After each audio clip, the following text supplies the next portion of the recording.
This podcast was proudly sponsored by Scanning Pens. Scanning Pens strive to embed a lifelong love of reading for all individuals with reading difficulties, using the C Pen reader that reads text back to you as you scan the words on a page. Go to deardyslexic.com to find out more about the pen and order your free trial today. Hello, and welcome to our latest podcast. We have had a lot of different guests on our show who advocate and work in the education space, but we have never had a guest who is a dyslexic advocate, primary school teacher, and YouTube singing sensation. With over 12,000 subscribers and over 250 music videos, Rocking Dan, the Teaching Man, has been a hit with children and schools all over Australia. Dan first joined me on our Question This Facebook Live to talk about the Faces of Dyslexia campaign and his self-portrait entry. We had such a great conversation, we thought we should continue it through this podcast. Thank you so much for coming on the show today, Dan. How have you been? Oh, good. Thanks, Shay. Thanks for having me on the show. Yeah, I've been well and keeping busy. So thanks. How have you been? Yeah, good. Thank you. I mean, it was great when we did our Facebook Live and people got to meet you and to hear a bit about your story. But I really wanted the opportunity to kind of talk a bit more about your story, particularly because of all the work you do in primary school supporting students with dyslexia. So what was life like for you growing up with dyslexia? Life growing up was a real challenge, with dyslexia, because the early years of schooling are so formative. And I think children sort of view their worth through being able to read and write and obviously maths skills as well. So if you're not doing well academically or you're not progressing and you see your classmates progressing, I think you kind of link that to your own self-worth and your intelligence, even though those challenges have nothing to do with your intelligence. But I think when you see you're not performing well at school, you kind of start to think that, well, it's because you're stupid and you're continually failing. So that was a real challenge, mentally and emotionally, sort of being left behind because of this dyslexia. Yeah. And so how old were you when you were diagnosed? So I was in year 4, so I was about 9. And I still have my educational psychologist report. And that was really interesting reading that and going through it because it was actually quite an emotional experience. Yeah, so I read some things like, so as Daniel began to read, he began to rock, an indication of how anxious he has become. So it's quite confronting because the thought of reading something made me so anxious that I would rock. So so I was 9 years of age, and so diagnosis was really important for me because it opened up the idea that, well, just because you're struggling to read and write doesn't necessarily mean that I was unintelligent. So there was a reason for me struggling rather than just being dumb or stupid or all the sort of things that I felt about myself. And then reading through the report a bit more, it had things about having severe learning disabilities and feeling inferior to others. And so just those observational notes from that educational psychologist report was quite illuminating as an adult to go back and read it. Yeah. But it was certainly, I do remember being told, it was actually a physical transformation because I felt that this weight had been lifted off my shoulders, like I had a reason for the struggles that I had. So it was an important thing. It was important to know. Yeah. Was there any opportunity to have any early intervention? Or I know that when I was going to school in the 80s, even though I wasn't diagnosed, I was older, but there wasn't a lot of intervention anyway during that period of time. So was that the same for you, or did you get access to some form of intervention? No. So at the time, the school I was at didn't really know what to do with the report.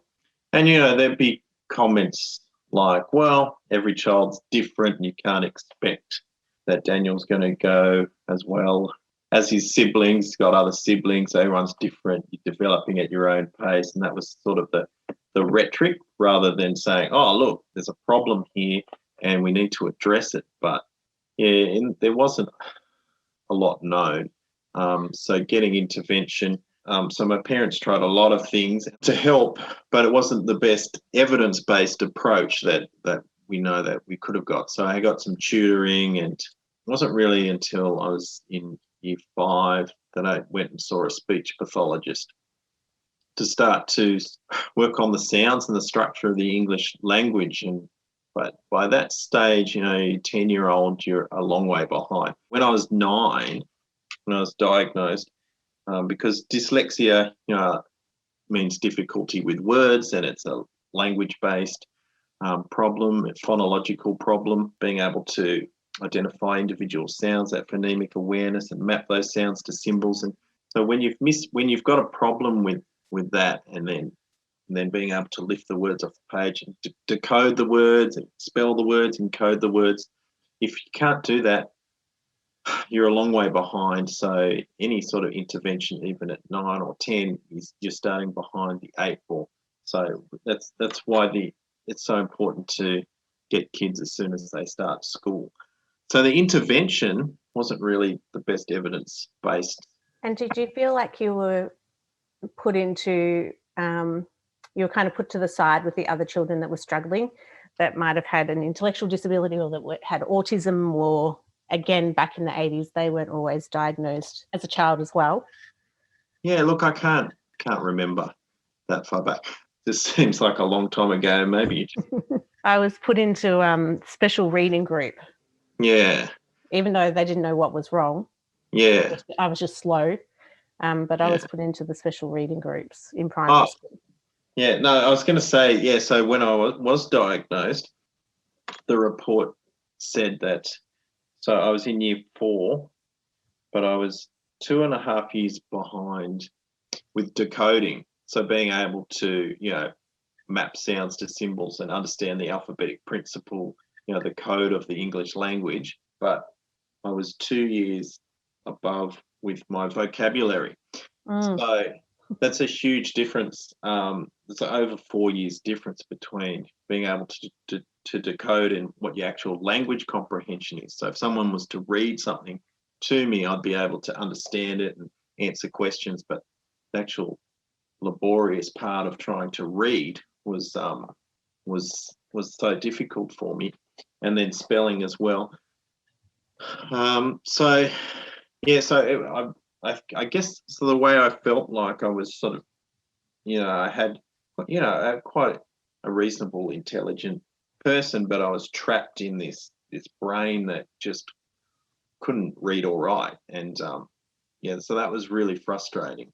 I do remember sort of being pulled out for this and that, but I didn't sort of understand why or what. But then again, I don't think they really worked on, at that point, what I needed, which was, really advanced, aggressive phonemic awareness training, being able to identify and manipulate the sounds, individual sounds in English, and then being able to attach those sounds to the symbols, the letters and the letter combinations. So, and that's what I really needed to be able to read and spell. So, at that point, I felt quite shattered as a young person. You feel quite useless, and So, and it was later when I was reading the Overcoming Dyslexia book by Sally Shaywitz. So I think she's from Yale University, and she interviewed a lot of dyslexics. And there was one guy named George, and he sort of described dyslexia as a beast, like this unknown predator that silently was stalking him and continually disrupting his life. And George wanted to face the beast to understand what was happening to him. And I think as I was growing up and when I became a teacher, that's when I thought, you know what, I want to face this beast myself. So I think I sort of wrote about dyslexia being this like this dragon, and you're trying to fight the dragon. but you're not armed. You've only got a toothpick and a bin lid, and you're in a wetsuit. You don't have armor, and so the dragons kind of batters you around. And it's so hard. So that's what I want to face the dragon or the beast and stare it down. And that's really becoming a teacher, and not even that early as a teacher. It was only when my son had the difficulties that he had that I thought, well, I've got to look into, the science of reading and what the latest research says about that. And so explicitly and systematically and cumulatively teaching the alphabetic code is so vital for dyslexic children. It's vital for all children. It's helpful for all children to really understand the structure of the English language. So the more I learned, the more I understood myself, and the more I understood, students that I taught, and all students, wherever they fall on, the reading ladder. So if you look at Nancy Young's work from Canada, she's a dyslexic specialist, and she developed this ladder of reading, and she showed that that teaching the alphabetic principle explicitly and systematically was just so vital for dyslexic children, looking at all the research. But it's helpful for the children who seem to get it straight away anyway. So because they start to understand the structure of language, and that helps them with their reading and their spelling as well. So helping dyslexic children actually helps everybody. There's a famous quote that the explicit teaching of the alphabetic principle is vital for some children. So dyslexic children, it's helpful to all and it's harmful to none. So we're actually helping everybody, which was one of the great discoveries that learning more about myself and dyslexia has really helped me help everybody, all the children I teach. Well, there's a couple of questions running through my mind, but one of them is that it's normally what's good for dyslexic children or dyslexic adults in the workplace is actually good practice for everybody. It's inclusive practice, and everyone benefits, whether it's inclusive teaching in the classroom to having inclusive work environments where everyone's accepted. And so exactly right. It's not rocket science what we're talking about. It's actually good for everyone. It is good. It's definitely good for everyone, and it's actually for me.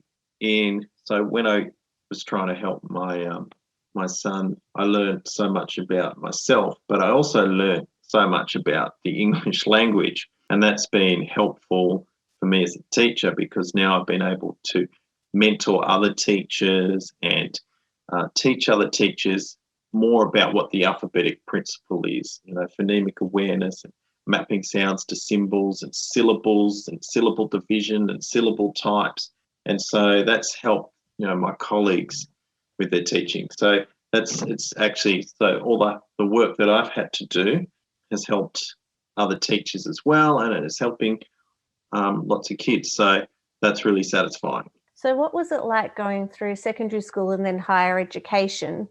At some point, did you get, once you got into uni, did you get additional support or reasonable adjustments, or how did you manage those transition periods? When I first went to uni straight out of school, so I did an arts degree.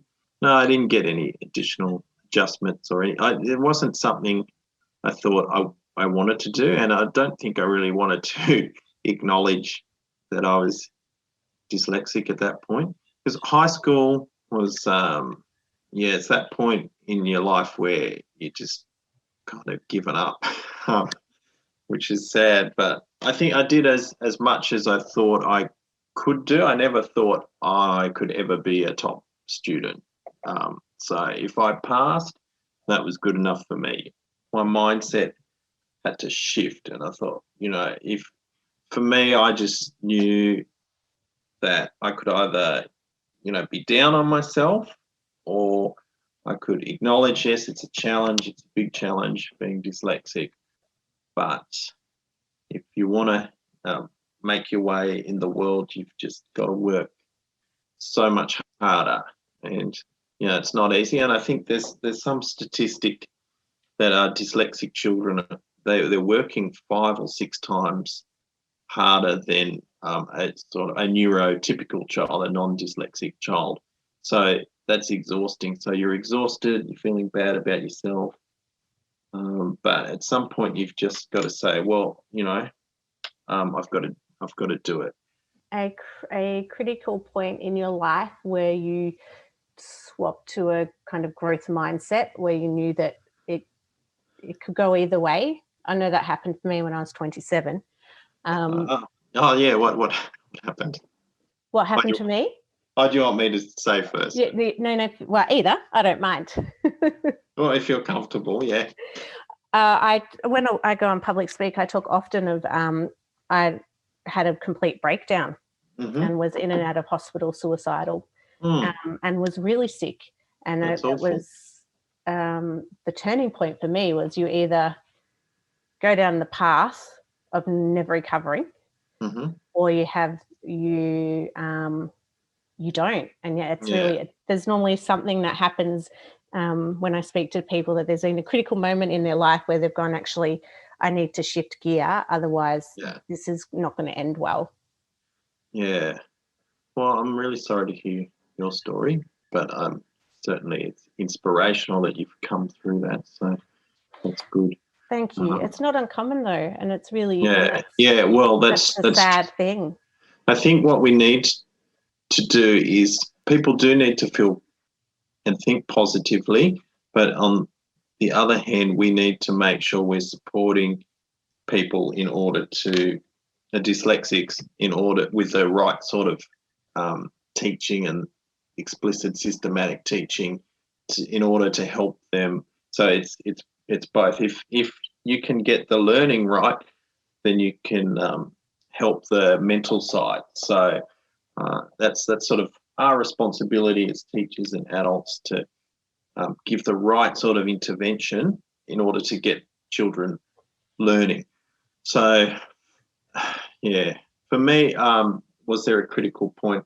I don't know. I don't know. I just thought, well, I've got to do it. I've got to just, it was probably because I went through a long period of time of just really drifting without any sort of real direction until, I was probably about 27 or so and went back to university to try and become a teacher. And first year uni, I sort of got through, but then second year, I got a distinction for an assignment, and I didn't understand how. And so I thought, well, if I can do that, then,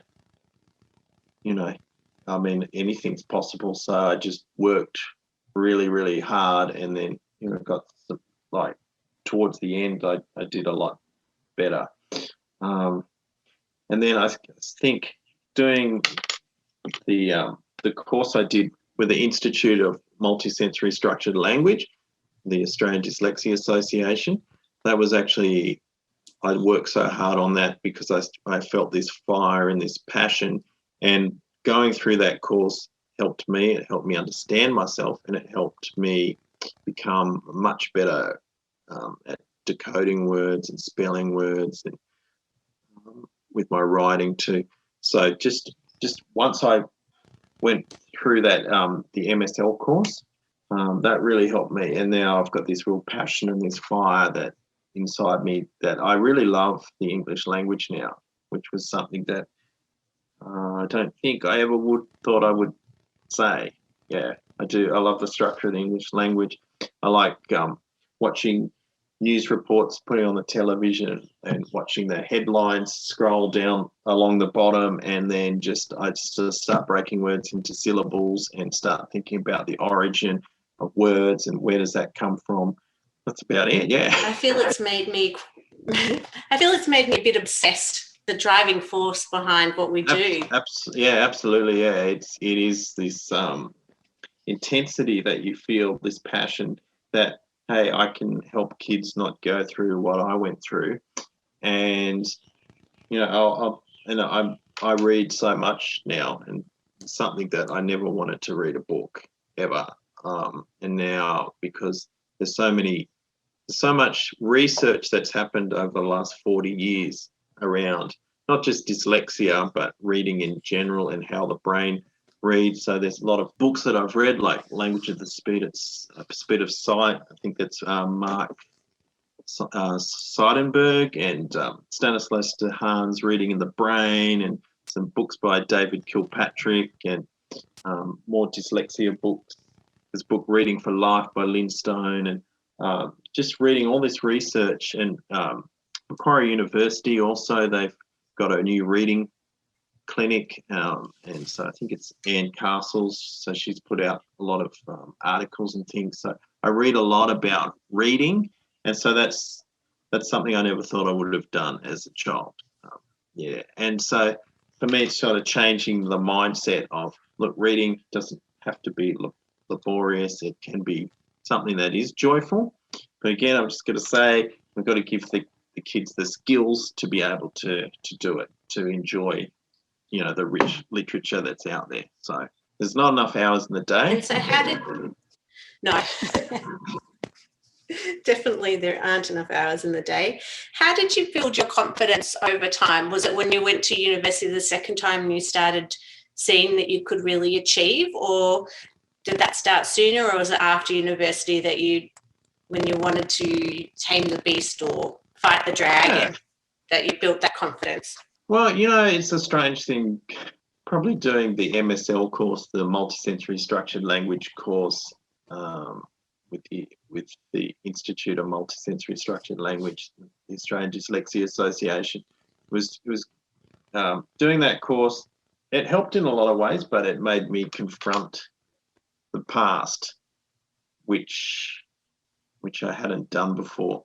So when I was at the course, and you say, oh, look, I'm doing this because I'm dyslexic, and I've got dyslexic son, and so I want to learn how to help him and everything. It was like people were like saying, oh, wow, it's amazing. It's amazing that what you're doing, and that you became a teacher, and that you can do these things. And I just think, well, I'm just me to myself. It's like, to me, it's just, you take for granted that you've had to work as hard or a lot harder than non-dyslexic people. And so I don't understand what it's like not to be dyslexic. So I think it's not so much a moment, but it's years of grind, years of grit that get you there. And the journey, if I look back, could have been a lot easier if more was known about dyslexia and how to teach dyslexics. So the thing is, what I do now is I check things like 3, 4, 5, 6, 7 times. So if you kind of use things to your advantage, that you check it and you get other people to check it. My wife will check things, so to make sure you get things right. Whereas maybe if things had come a lot easier, maybe I wouldn't be checking things as much, and if without the struggle, you might make a lot more mistakes now. So it's a lot of hard work. I was going to ask you how you manage in the workplace now, but it's interesting you say about the checking, because I know if I don't get it checked, there's always big mistakes. And it's recently I did something and I spent so much time on it, and it was our calendar. There's somebody missing off the calendar. And then I went back and went, oh my gosh, there is someone missing off the calendar. So now I'm going back to get some updated. And I said to my partner, I just needed someone to check it, because the simplest of things you miss if you don't have it checked. But it's building in that time, isn't it, to allow for the checking? It can be hard, especially if you're doing a lot of things quickly and you're churning out a lot of work. So how do you manage day to day with your teaching? Day to day with my teaching, I'm very fortunate to have some wonderful staff around me. But so you need to work collaboratively and acknowledge your strengths and the things that you might need help with. It's just about working that much harder. So making sure you've got everything organised. So you've got folders, you've got everything ready, you've got everything laid out, and you write lists and you put lists up on. So I put lists up on my wall in front of my desk, so I know what I have to do.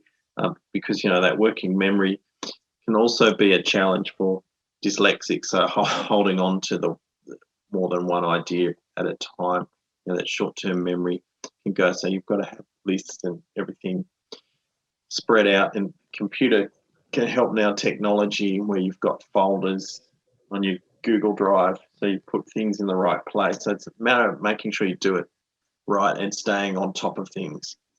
Yeah, and getting organised, because look, there's a lot in teaching. It's a big workload, so just making sure, okay, these are my deficits, but I've worked on them so much that they're no longer that much of an issue. Does your dyslexia impact your writing, or is it mainly the reading?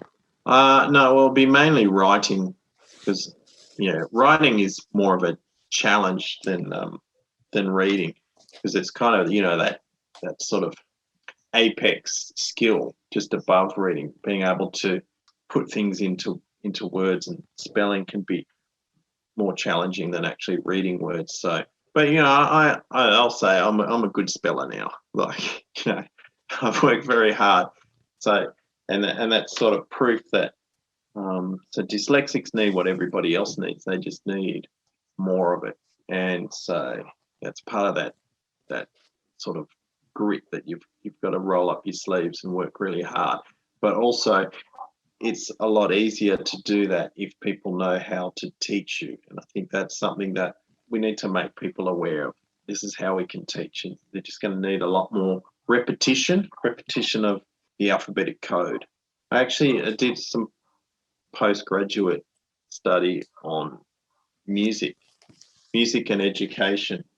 And so music can be a great vehicle for helping to remember things. So, you might remember the lyrics to your favorite song, because if you put something to beat and melody with repetition, it helps you remember things. So I just sort of did some action research on that, trying to help kids with their writing and remembering facts. So the first song I did was just to help. Well, this is way back when I was teaching kindergarten. So I did a song called The Friends of 10, and it's just about the addition facts that add up to 10, for instant recall.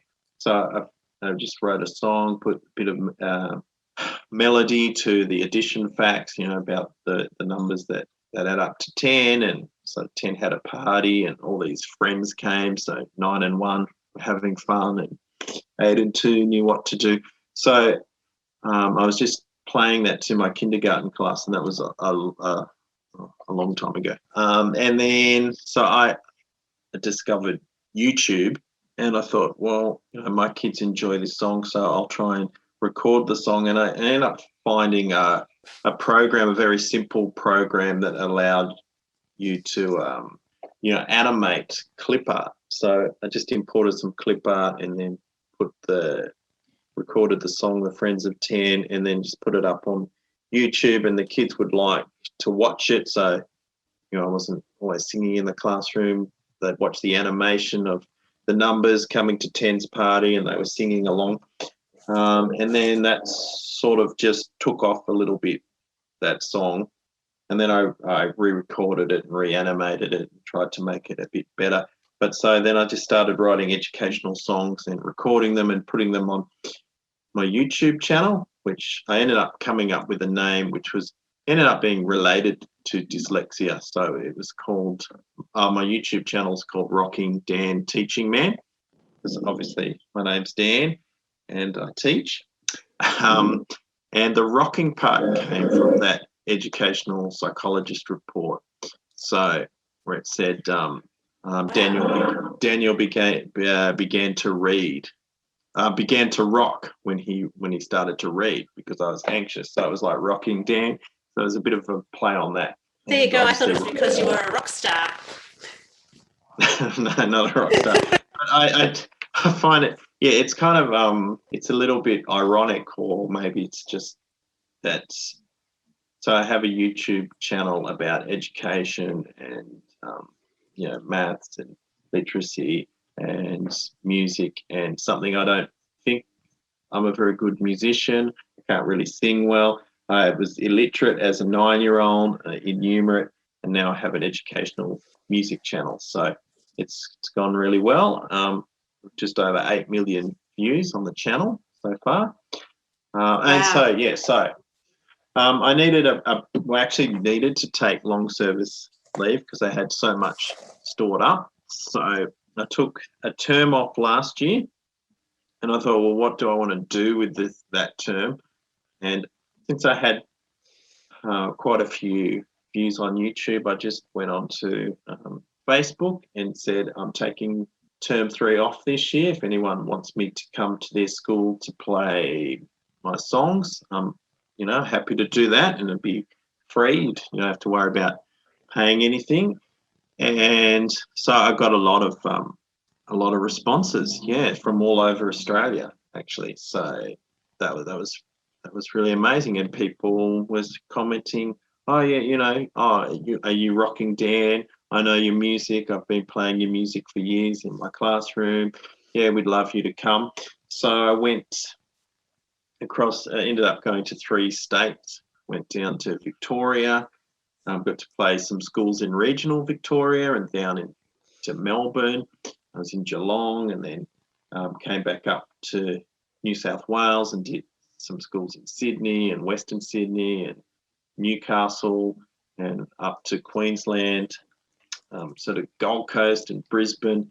And then I ran out of time, and I couldn't get to everyone. But I think I did 37 schools and about 40 shows in 6 weeks. Yeah, I had places I couldn't get to. So with South Australia and the Northern Territory, to Thursday Island and Townsville, there's a lot of interest. So I had no idea there was that much interest in the music, but I had a great time, and it was amazing. Yeah, the kids were so excited, and they were singing, and that's quite an unusual experience to have, just be playing a song that you had written, and you might have 400 kids singing along, and they know the words. So having the song sung back to me live was actually very special. So yeah, I loved it.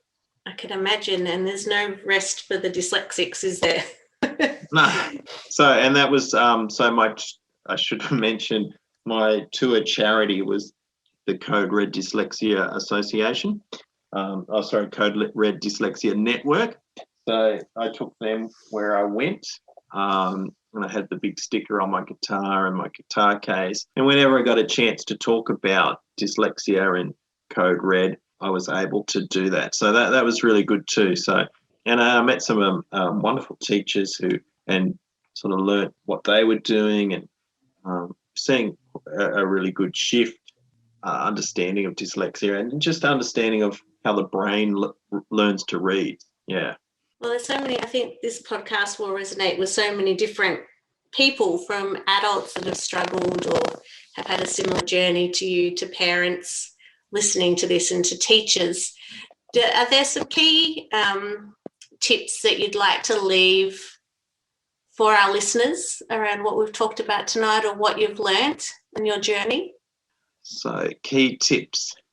I think the most important thing is that dyslexia is it's a big challenge. It really is. And so the earlier we can identify dyslexics, better. And I know it is an expensive process. So even if you don't get a diagnosis, if there's things that you notice about a child, so that say they've got trouble identifying individual sounds, so maybe it's the initial sound or the end sound or one of the sounds in the middle of a word, being able to manipulate those sounds, so substitute a different sound in the middle, what word do you get, things like that. So that there's those early warning signs, being able to map or match sounds to symbols, that sort of thing, and being able to blend words together, sounds together and letters together. It's crucial just to look out for that, and to make sure that we are explicitly, systematically, cumulatively teaching the alphabet principle for everybody, and to start as soon as school starts. So key things to challenge and work. If you work hard with the right intervention, then you can achieve anything. Work hard, but our responsibility is to make sure that we're giving dyslexics the best chance possible to be able to succeed. And that is through, of course, explicit, systematic, cumulative teaching of the alphabetic code, nurturing those talents and skills that they have. So while that someone's still struggling to read and write, we're going to support the children in being able to achieve that. But at the same time, we'll look at the strengths that the dyslexics have. So if it's, in art or sport, or whatever, we're going to celebrate that, as well as say, hey, you've got this thing that you're struggling with, and we're going to help you with that too, and we'll give you the right intervention. So, celebrate achievements and sort of foster that self-esteem, keep the self-esteem intact while we're working on helping you read and write. Because with the right sort of support and with teachers who understand dyslexia, then dyslexics can go on and do amazing things. And there are many amazing people, dyslexics out there, who have done wonderful things. So, and your story is so inspiring, and I think it will really encourage parents or make them feel a little bit better that their child, even though it is harder and there will be bad days, that there's no reason why they can't succeed. There isn't. It's just we can help everybody. Is there anything else you'd like to add before we wrap this up? No, thank you for having me, Shay. It's been great to talk. Yeah, don't forget to check out Rocking Dan Teaching Man on YouTube and subscribe. I'm doing all sorts of new projects and things, and I think I'm almost up to 100 video shout outs for different schools, because in this COVID time can't get around and play live. So I'm doing videos for schools. So I've just done some for been to Brisbane and Melbourne, videos there, some videos to Western Sydney, just done one to New York, some schools in New York. Wow. And London. Yeah. So if anyone wants a shout out, it can be for a class or it can be for just an individual. I'll just record a few songs and put it on YouTube. And so that's been fun too. Yeah, connecting with different classrooms through technology. Well, we'll have all your details up on the website on your podcast page, so people can go through to your YouTube site and sign up and watch your videos. Go to the Code Red Network. That's a good Australian website. There's also the ADA, the Australian Dyslexia Association. So if you've got concerns, you can get some more information from Code Red or the ADA, or also, for older people, there's obviously Dear Dyslexic Foundation, and there's also the International Dyslexia Association have a website. That's all really good information there about dyslexia. And if you want to start at looking at a book, the Sally Shaywitz book, Overcoming Dyslexia, is great. Your story will really help a lot of our listeners out there in a number of different ways. So thank you so much for your time this evening. It was wonderful to speak to you again. And people can find out more through the website, as we said. Yeah, you're most welcome. Thanks, Shay. To find out more about Dan, his story, and his self-portrait, you can head to deardyslexic.com. We also encourage you to subscribe to his YouTube channel, Rocking Dan, the Teaching Man. If you haven't already done so yet, make sure you sign up to our mailing list so you can keep up to date with everything we do at the Foundation. Head to deardyslexic.com. And don't forget, if there is anything you have heard today that was distressing, please call Beyond Blue on 1300 22 46 36 or Lifeline on 13 11 14. If there is a topic you would like discussed on the show, please email us, admin@deardyslexic.com. I hope you've enjoyed today. Bye for now.